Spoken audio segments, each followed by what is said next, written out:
you have in mind something you want to do, right? And why let time constraints or lack of financial support stop you from actually achieving something, right?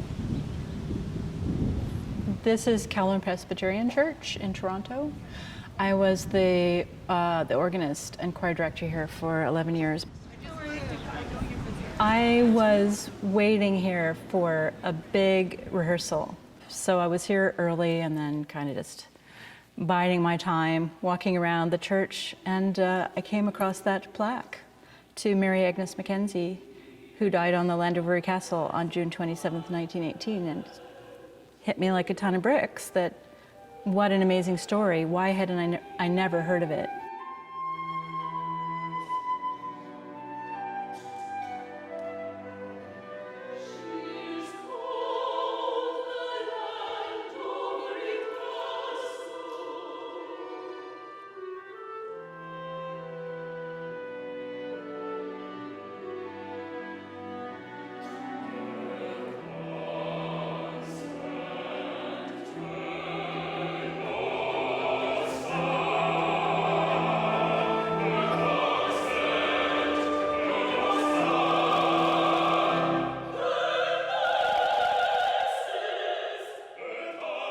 I had written a piece for Canada 150, and Paul was on the board of directors for that organization. And so I just happened to, after the concert, go up to her and say, I'm on the board, I loved your piece, thank you so much for creating that for the fest. And this is typical Stephanie. She says, tell me about you. He let slip that he was a playwright. And she got super excited, and she said, I always need words. And in very short order, she had captured my imagination with this incredible true story of a hospital ship that met a tragic end. I handed him all my books and my binders, and I said, you know, by the way, the 100th anniversary is coming up. And that date was June 27th. This is the centennial. This is 100 years to the night that hospital ship was torpedoed and the tragedy unfolded. I dove right in, and I just proceeded as Stephanie had counseled me, and I approached it like a play. And I gave Paul a deadline of Christmas time to have the libretto done, because I just basically blocked off January in my calendar with a big LC, and most of it was just going to be, you know, writing every day.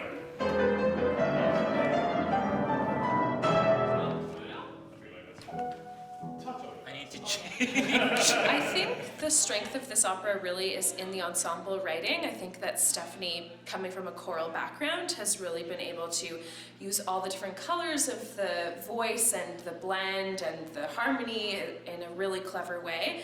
And Bicycle Opera is the only company in the world that tours by bicycle. I'd seen lots of their productions, and I was a fan of the fact that they could really effectively tell stories with minimal sets, minimal props, minimal costumes. So Llandovery Castle came about because Stephanie Martin and Paul Ciufo approached us. They knew they were writing this opera and they wanted to get it produced. We met with Bicycle Opera Project, and they were enthusiastic. When Paul and Stephanie approached us with this piece, we were so excited because Bicycle Opera has done a lot of contemporary music, but we've never had the experience of developing a piece from the ground up. I'm feeling like I want to be. The workshop, just as time went on, we attracted to our team a fantastic director, Tom Diamond. I'll drown as I feared, like my sister. I wrote the same. Yeah? I, in the past, have seen the Bicycle Opera in action, and when I got the call to work with them, I was thrilled, because to work with a smaller company, a company that has their values so strongly in place, and do such interesting work, I was really thrilled to get that call. Well, we're really fortunate to have an amazing cast and creative team on this project. With a company that's sort of set up like Bike Opera, you become a family. So I didn't hesitate to say yes when they asked again. Any theater is collaborative. You you work away as the writer of the words, and then you bring it to other incredibly talented people who elevate it, who run with it. The time period were the beginnings of the golden age of radio. And so the concept, the idea here is to put this on the stage as if it were a radio drama performed for the radio, but with a live audience.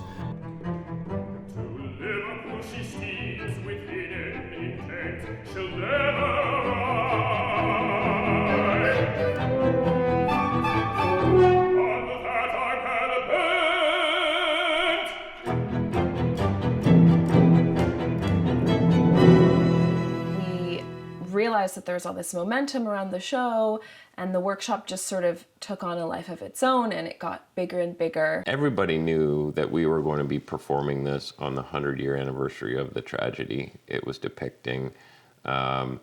Everybody knew descendants of survivors, relatives of people who perished were going to be there.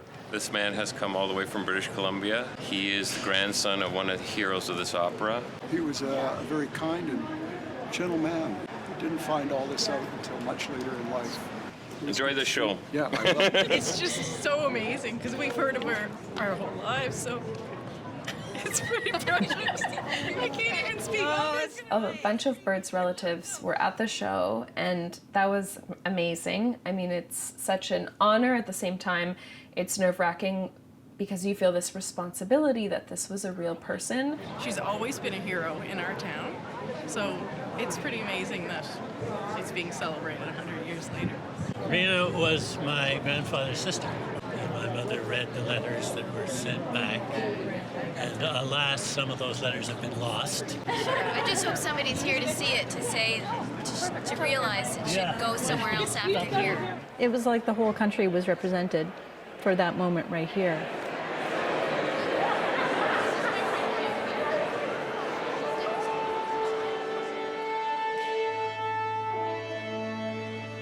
The Bicycle Opera Project Radio Corporation is now on the air.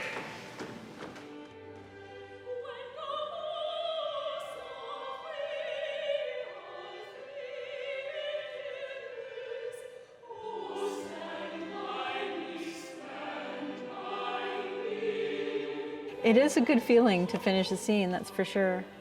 One scene that came early on because we didn't have a finished libretto, Paul said, you know, what if all of these nurses and doctors were on board ship on a Sunday? I said shipboard service, hymns with some nautical themes, you know, maybe Amazing Grace. Like that was the easiest scene for me to write because I just wrote a few lines. And then she just ran with it. At the core of it is a very well-known church tune, which is Amazing Grace. I was looking for a foil for that. I happen to know this tune pretty well. It's an Ave Maria from the Roman Catholic tradition. So then I just needed more. I wanted to combine a whole bunch of hymns together. So I was thinking of something from the Methodist tradition, and I have a wall of hymn books, and I just looked at the Methodist book, and I pulled it off the shelf, and I opened it up, and it opened right up to this hymn called Stand By Me.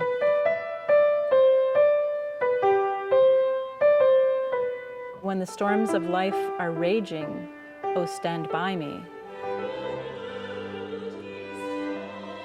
The different nurses are singing the hymns that they grew up with, and they interweave and overlap.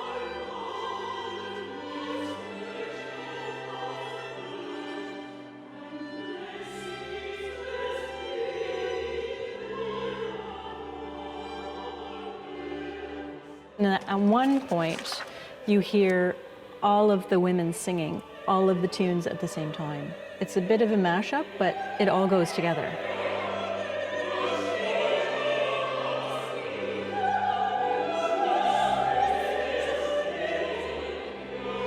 The music is absolutely beautiful, so I was so pleased. The singers that were cast in those roles were just perfect.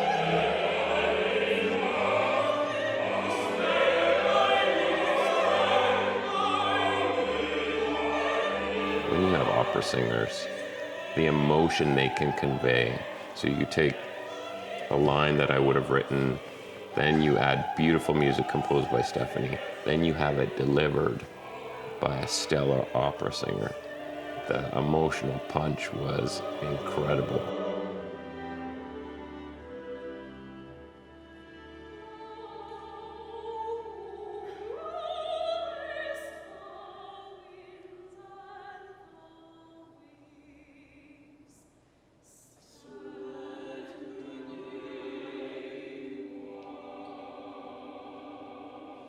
Paul had a unique challenge in writing this, which was he articulated very succinctly that nothing happens forever and then suddenly the torpedo hits and the story's over. And so Paul had to create all of these stories, these mini stories within the nurses.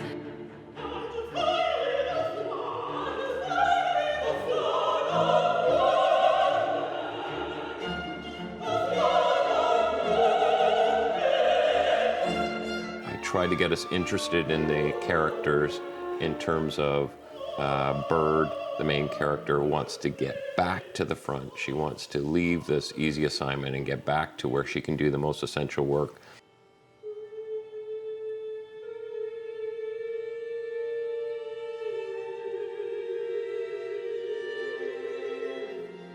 It shows how she deals with the PTSD, which is that she's ignoring it, suppressing it, she's acting with a sort of sarcastic humor all the time. So I tried to create some drama happening aboard the ship leading up to the really dramatic incident of the torpedo hitting and what follows.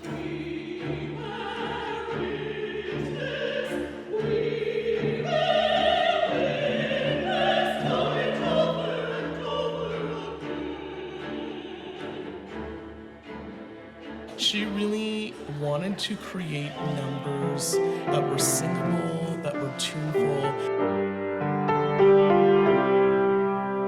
I think this is really the heart of the piece, where Pearl says to Keith, we've cared for German prisoners as well as the Allied troops, and we're actually pretty good. So it's the two of them are sort of patting each other on the back, saying, you know, we're not so bad after all.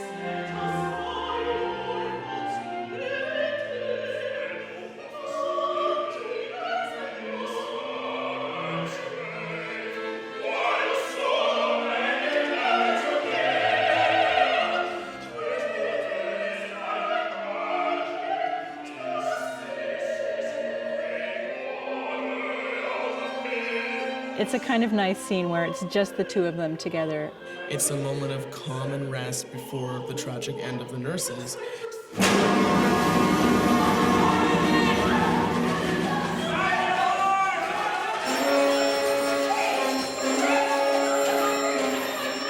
The reason that the torpedo hit is such a surprise is that Pearl is going to launch into another bit of storytelling. She's talking to Bird. And you're just focused on her, wondering what story she's going to tell, and then the torpedo hits suddenly.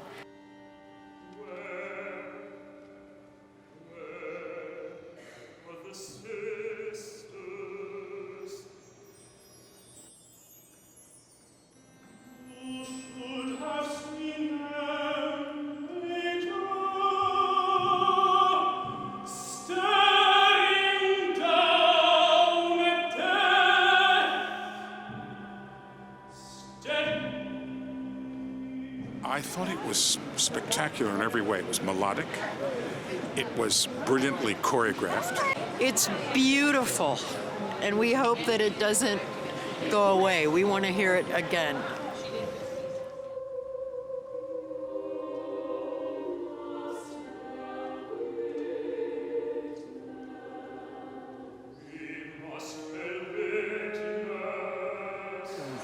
Oh, I thought it was excellent, and I only wish some other members of my family had lived long enough to see it. A fantastic story, and a lot of us have been talking about why do we not already know this story? It's a story that has to be told, a story that has to be written. My test of a good piece of theater is, does it make me think about it the next day? I'll definitely think about it the next day.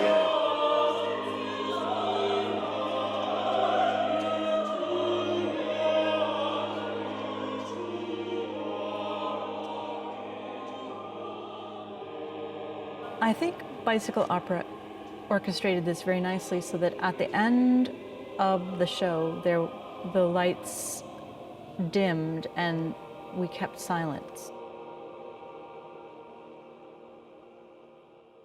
Then after that was over, then yeah, there was kind of an explosion, which was great.